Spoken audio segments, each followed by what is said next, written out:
So I wanted to make a video on how to play as cleanly as possible, whether it's sweep picking or lead playing or rhythm playing. And it's something that I get asked about or complimented on quite a bit, and I'm by no means the cleanest player or anything, but I at least wanted to share like how I've approached it and what's helped me out. And I was kind of unsure on whether to do this video just for some aspects which we'll get to later. I don't want to come across as rude or arrogant or discouraging or anything, but a lot of it's sort of my approach to my own playing, and a lot of it's having like this level of perfectionism within your own playing. But by no means am I like dismissive or judgmental about other guitar players. A lot of guitarists that I like, very few of them are actually considered like to be clean players. I love people like Matt Pike from High on Fire and his riffs and stuff, and he's probably not someone that you'd consider a clean player by any means.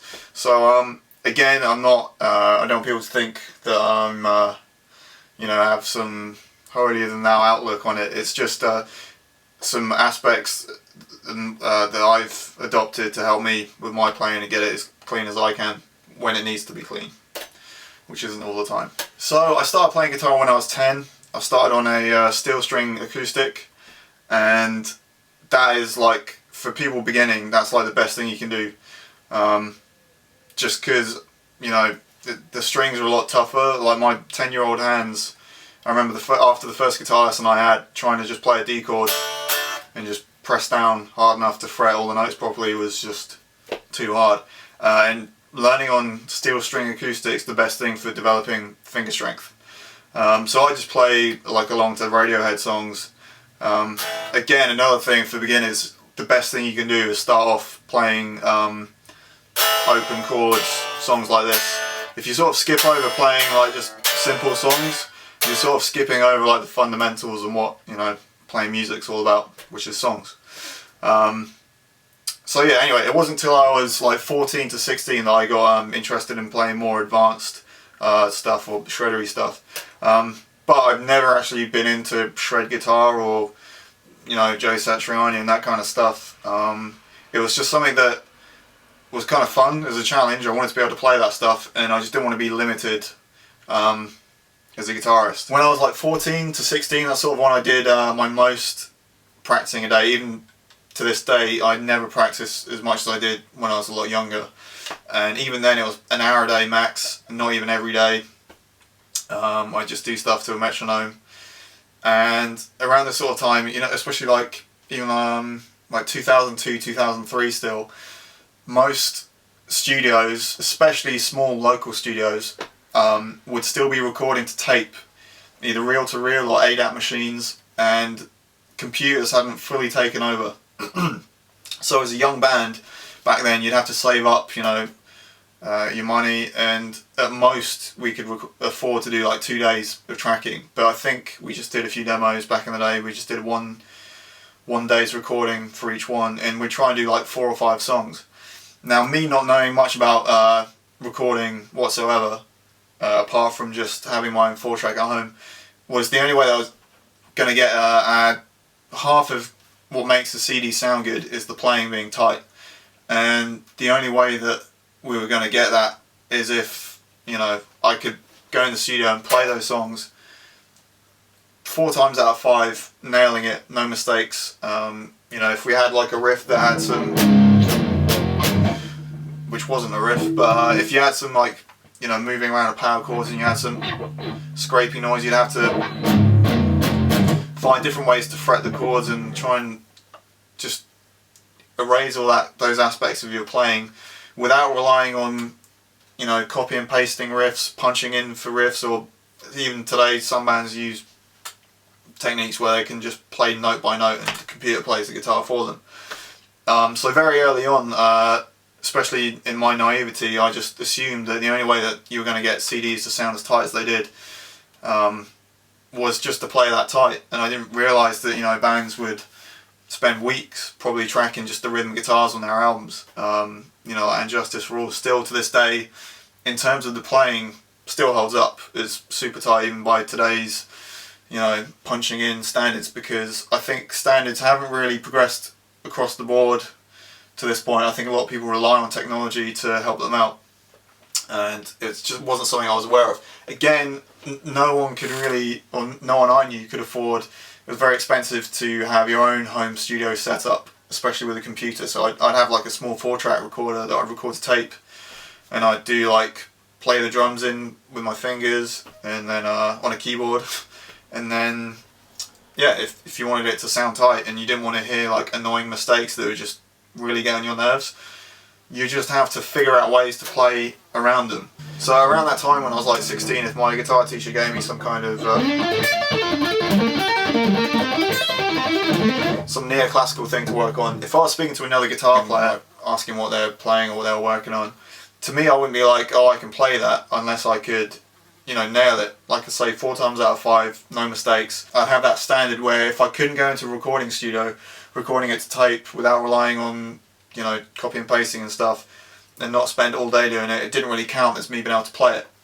So what I'm getting to now, which is the bit where I was kind of concerned about coming across as rude or discouraging or arrogant, is today obviously a lot of people, they want to kind of learn their favourite song, their favourite guitar solo, and make a video, upload it to YouTube, which is fine. Obviously it's cool to share stuff, and you should feel proud or like you've accomplished something. But to me, and what just my approach for myself, and what this could help you if you kind of adopt this approach with your playing, it doesn't count as being able to play something unless you are nailing it. And to me, I wouldn't post videos of me playing stuff unless I could nail it, because it wouldn't count otherwise. And I guess it's like having like a level of perfectionism. For some reason people want to be the first to upload a cover. I don't see why that's a thing, but I'll say this now for the record, I don't watch videos on YouTube of covers, of our covers, or like anything. Anyone who follows me on any social media knows how useless I am at replying to people and staying on top of things. So if you have done covers of any of our stuff, please don't feel like this is I've seen your video and I'm saying it's shit. It's not the case. You know, it's flattering that people do it, and I still recommend that you do it. It's obviously not a bad thing, but this is an approach, the way I approach things, what goes on in my head that helps me, or that has helped me get to this point with my playing. So again, it sort of, to me, something, it doesn't count as being able to play something unless it encompasses everything, including playing it cleanly and everything, to the point where you'd be ready to record it on an album, recording to tape, which we don't do anymore obviously, but having that mentality or that level to strive for is what's helped me.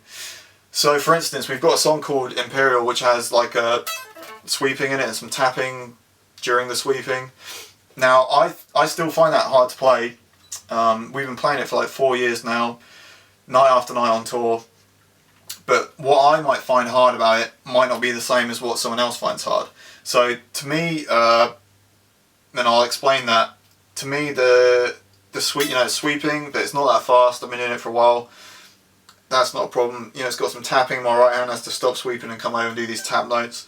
Again, the muscle memory kicks in. I don't usually fluff those notes or anything. What I find hard is, or that's still a challenge to get right, is picking it accurately, making sure I'm not rushing out of the beat, making sure that the sweeping, the picking is consistent and locks in with the kick drums, and that I'm not getting any unwanted string noise ringing out underneath it. Now someone else might think it's tough because their fingers don't want to move that fast, or the coming over to do the tapping parts is really tough.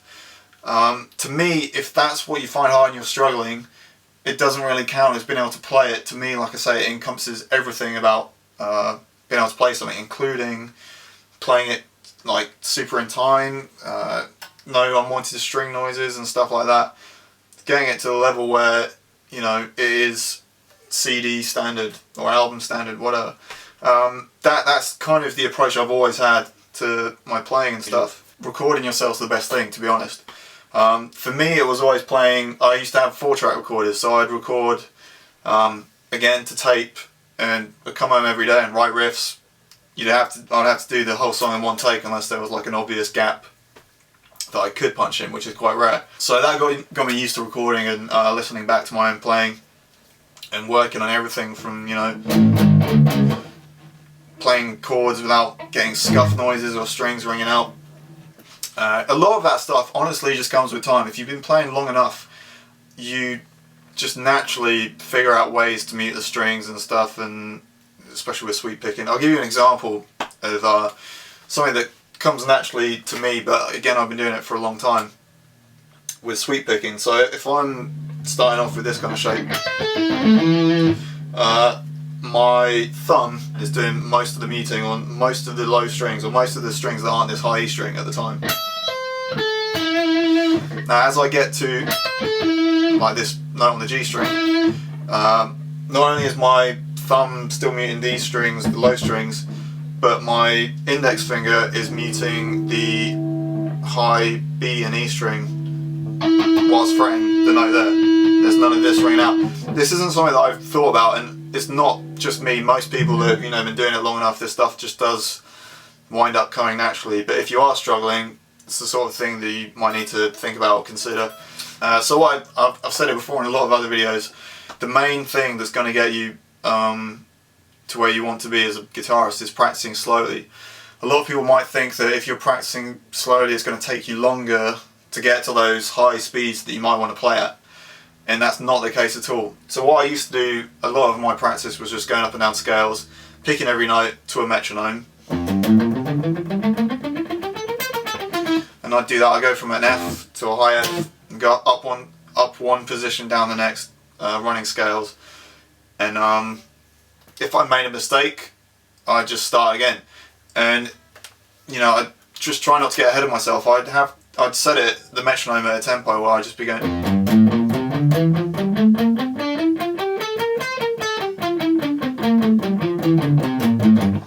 Now, one of the best things about practicing slowly like that, and one of the things that you should be doing when you're practicing slowly, is putting extra attention into applying a lot of pressure with both hands, with your pick and with your fingers, and that's just going to do wonders for your playing. You basically, when you fret, you really want to make sure that you're squeezing down and you're applying a good amount of pressure. You're really digging in with your pick.